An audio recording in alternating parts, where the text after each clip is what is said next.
तो हेलो प्यारे प्यारे बच्चों, आप सभी का स्वागत है आज के इस नए वीडियो में नए टॉपिक के साथ। बच्चों, आशा करता हूं कि आप सभी बहुत ही मस्त होंगे और अपने अपने पढ़ाई में अच्छे से व्यस्त होंगे। तो इस प्रकार से आज की इस प्यारे से लेक्चर में बच्चों, आज का जो लेक्चर है परमाणु के अंतर्गत चौथा लेक्चर होने वाला है। और इसमें बच्चों एक महत्वपूर्ण टॉपिक क्या पढ़ने वाले हैं, हाइड्रोजन परमाणु की लाइमन श्रेणी, बामर श्रेणी और पाश्चर श्रेणी के अंतर्गत इसके तरंग दैर्घ्य ज्ञात करने का सूत्र क्या होता है तीनों श्रेणियों के अंतर्गत, एवं बच्चों सबसे बड़ा तरंग दैर्घ्य और सबसे छोटा तरंग दैर्घ्य क्या होता है उसको जानेंगे। और बच्चों श्रेणी स्पेक्ट्रम किस क्रम में पड़ती है, अर्थात किस दिशा में पड़ती है, किस क्षेत्र में पड़ती है, इसके बारे में आपको संपूर्ण जानकारी देने वाले हैं लाइमन श्रेणी, बामर श्रेणी और पाश्चर श्रेणी में। तो चलिए बच्चों, ये जो टॉपिक है बहुत इंपॉर्टेंट होने वाला है, क्योंकि आपके बोर्ड एग्जाम में कुछ इस प्रकार से पूछ लिया जाता है। हाइड्रोजन परमाणु की लाइमन श्रेणी में तरंग दैर्घ्य ज्ञात करने का सूत्र, सबसे बड़ा व सबसे छोटा तरंग दैर्घ्य परास, तथा बच्चों श्रेणी स्पेक्ट्रम किस क्षेत्र में पड़ती है, कुछ इस प्रकार से पूछ लिया जाता है, जो कि आपके बोर्ड एग्जाम में किसी भी श्रेणी में लाइमन या फिर बामर तथा पाश्चर किसी भी श्रेणी में 3 नंबर में जरूर से पूछ लिया जाता है। तो चलिए अब हम लोग बिना किसी समय गंवाए इस टॉपिक को समझ लेते हैं।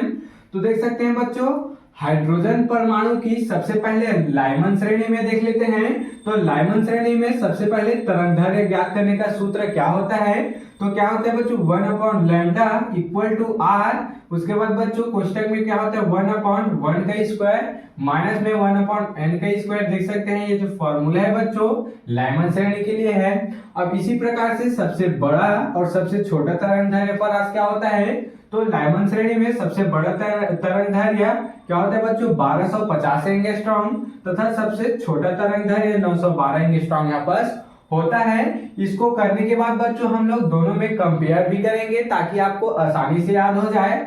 बहुत ही सरल है बच्चों, बस आपको लाइन से आपको क्या करना है, याद रखना है।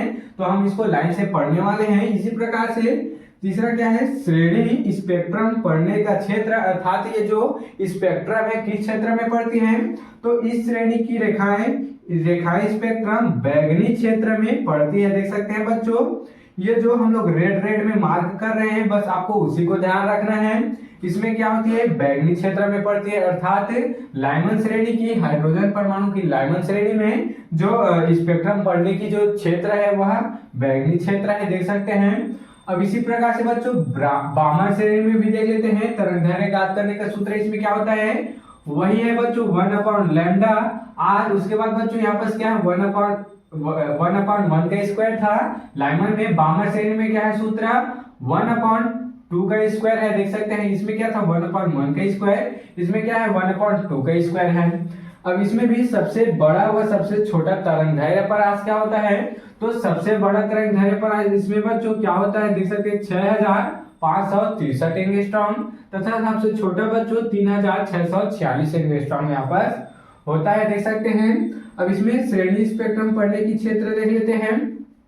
तो बामर श्रेणी में इस श्रेणी की स्पेक्ट्रमी रेखाएं दृश्य क्षेत्र में पड़ती हैं। देख सकते हैं इसमें बच्चों बैगनी क्षेत्र में पड़ती थी, बामर श्रेणी में दृश्य क्षेत्र में पड़ती है। तो चलिए इसी प्रकार से पाश्चर श्रेणी में भी देख लेते हैं। अब बच्चों पाश्चर श्रेणी में पढ़ने के बाद कंपेयर करके देखेंगे तो पाश्चर श्रेणी में तरंग दैर्घ्य ज्ञात करने का सूत्र क्या है, तो देख सकते हैं इसमें क्या है बच्चों, इसमें भी वही है सेम, बस इसमें क्या कर दिया गया है, इसमें क्या था लाइमन श्रेणी में 1/1 का स्क्वायर था, बामर में 1/2 का स्क्वायर है और पाश्चर में बच्चों 1/3 का स्क्वायर है। तो इसी को बस आपको याद रखना है।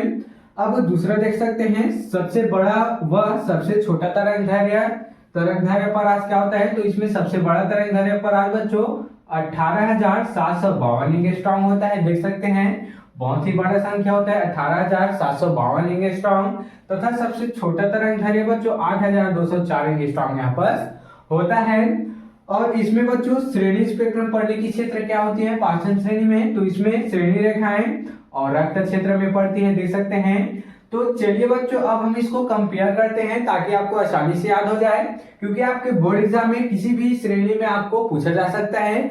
3 सेट होते हैं बच्चों, इसको अगर ए सेट में पूछ दिया जाए, इसको बी में, इसको सी में पूछ दिया जाता है।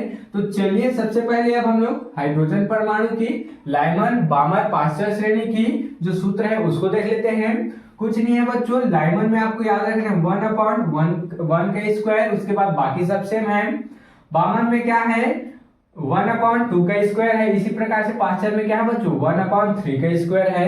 तो आपको बस इसी को याद रखना है, लाइमन बामन पास्चर, आपको इस श्रेणी को याद रखना है। सबसे पहले लाइमन को मान लेना, उसके बाद दूसरा बच्चों बामर को, तीसरा पास्चर को मान लेना।